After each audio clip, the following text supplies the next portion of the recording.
Welcome to the Octopod. I'm Kyle Davis, head of the Office of the CTO. Join us as we dive into the latest technologies and trends shaping business. Whether you're a tech enthusiast, a business leader, or just looking to stay ahead in the digital age, this podcast is for you. Let's unlock opportunities with technology together. Let's jump in.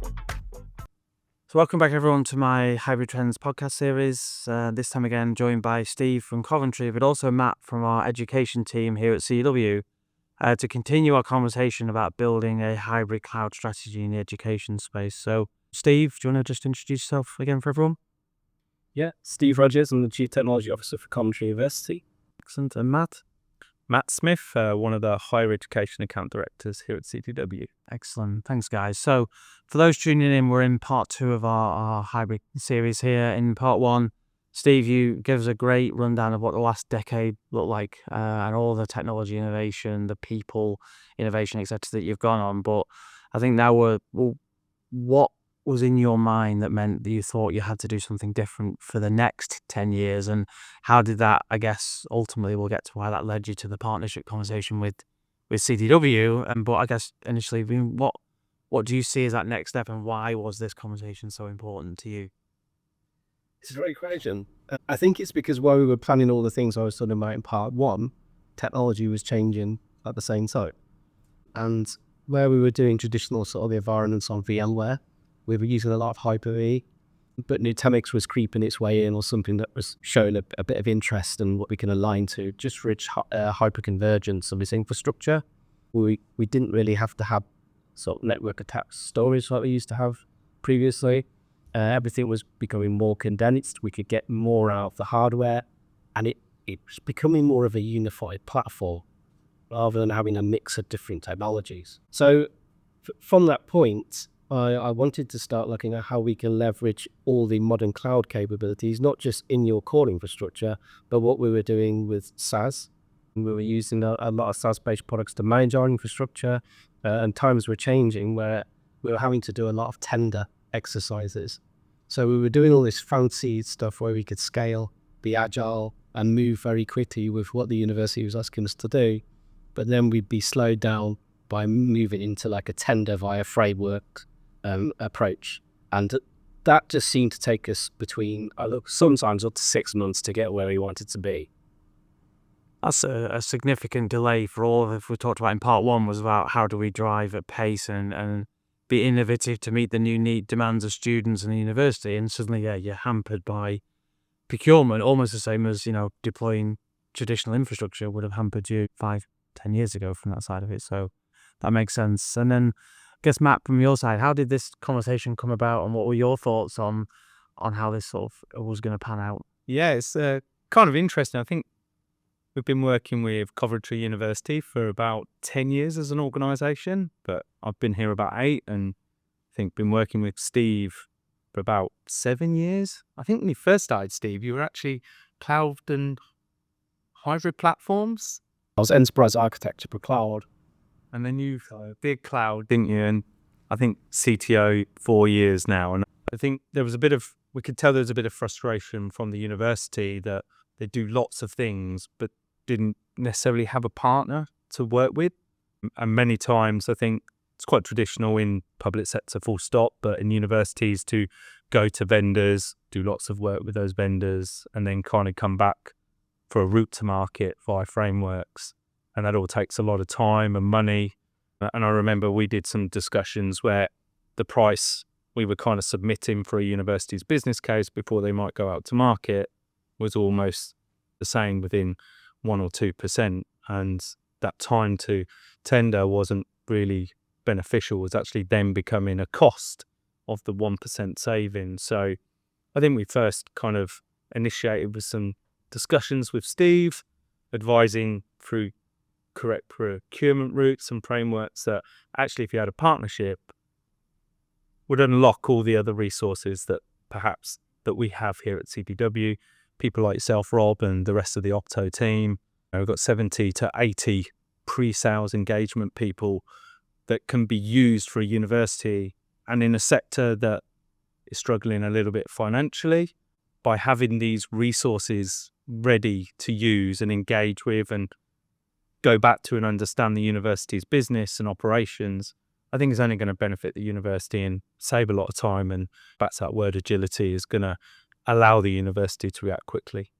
No, that makes sense. And how's that felt from you, Stephen, having to sort of raise this internally? And was there challenges in that, in people thinking, God, there's a risk to this, but seeing the benefit of it?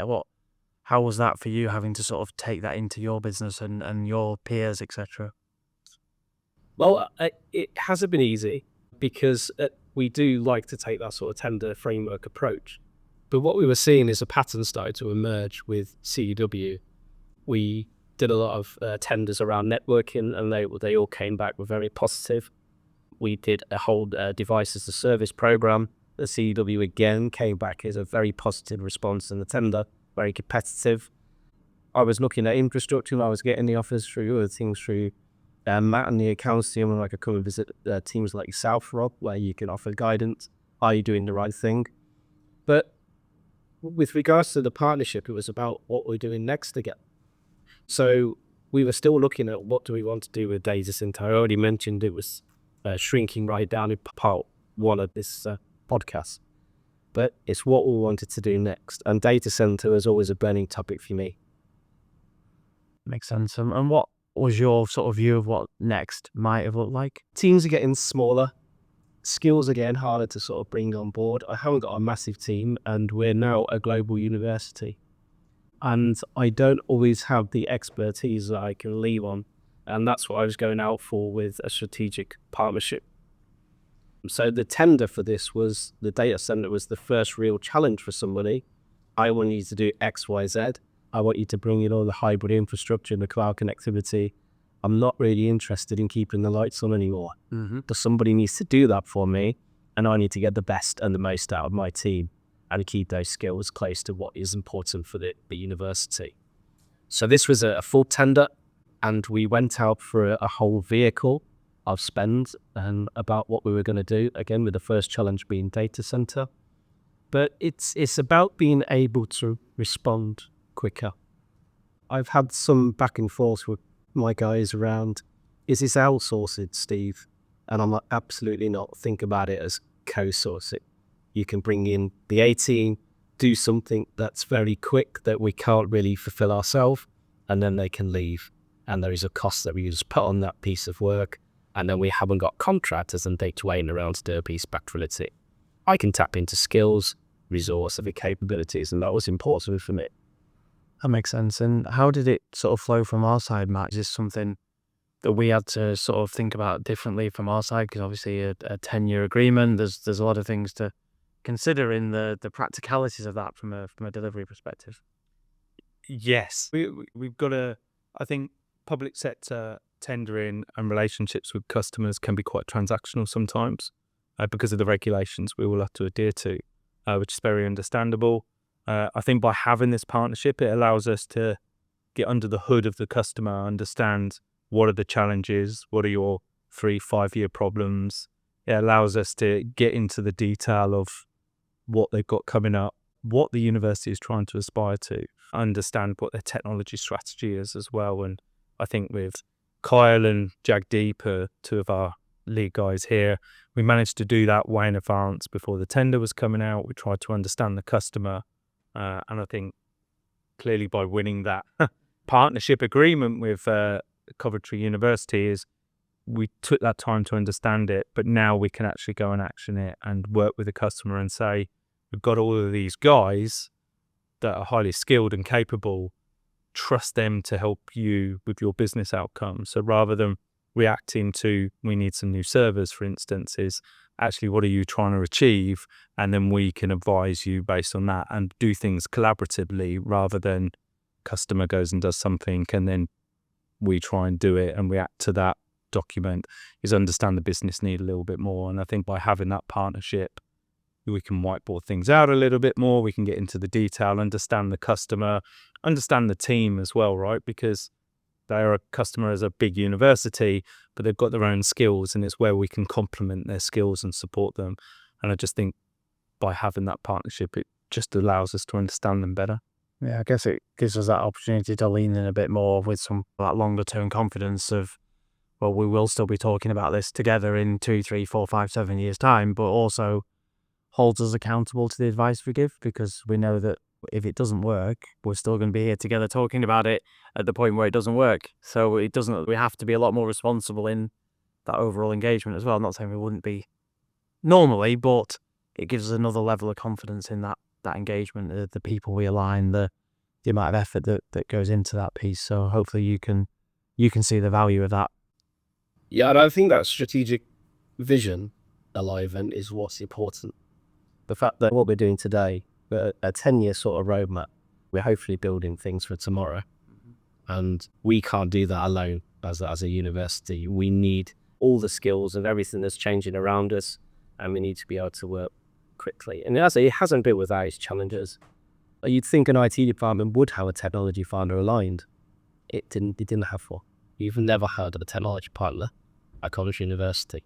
I sit back now, I think, why? Why have we never done this before? Because then I talk to peers and colleagues at other universities, and they go, how did you do this, Steve? And there's so much technology out there as well, Steve. And I think we can become a bit of a filter to it as well. Because, again, a lot of companies see universities as a great opportunity and reference site, as you have been for us, to come and provide you a technology. And I think having someone to help screen that a little bit as well would take some of the burden off your team to make sure you're selecting the right technologies. And you're putting the right people in the room with us for the conversations as well, which we never had before. It was kind of like, does anyone know how to do this? Now we're like, right, I'm going to put this person in there. Matt, can you get this expert?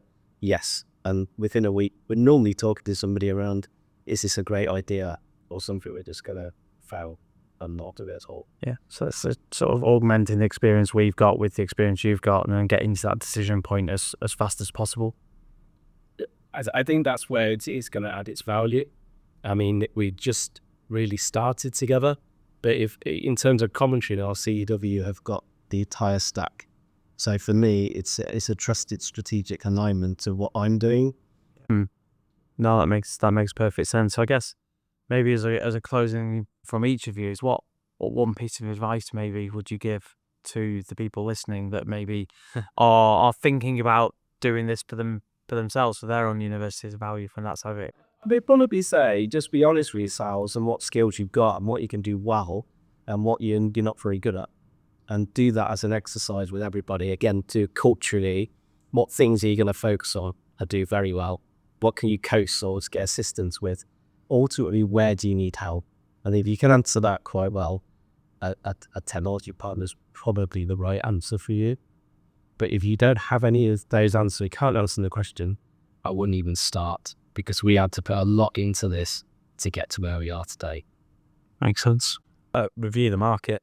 Find your partners, those that you trust, those that will support and work with you in the way that your organisation or university specific here will work. Make sure they're skilled and knowledgeable in your area. I don't think that always comes across. Get someone who actually understands you as a customer and wants to understand what you're trying to achieve, where your weaknesses and strengths are, but ask the questions. I think, Steve, when you and I first met, you didn't quite understand what we could actually do, and that was a multi-year journey to understand that. And I think Coventry and Steve's wider team fully understand what CDW's capabilities are, not just on engagement on technologies, but services, managed and professional.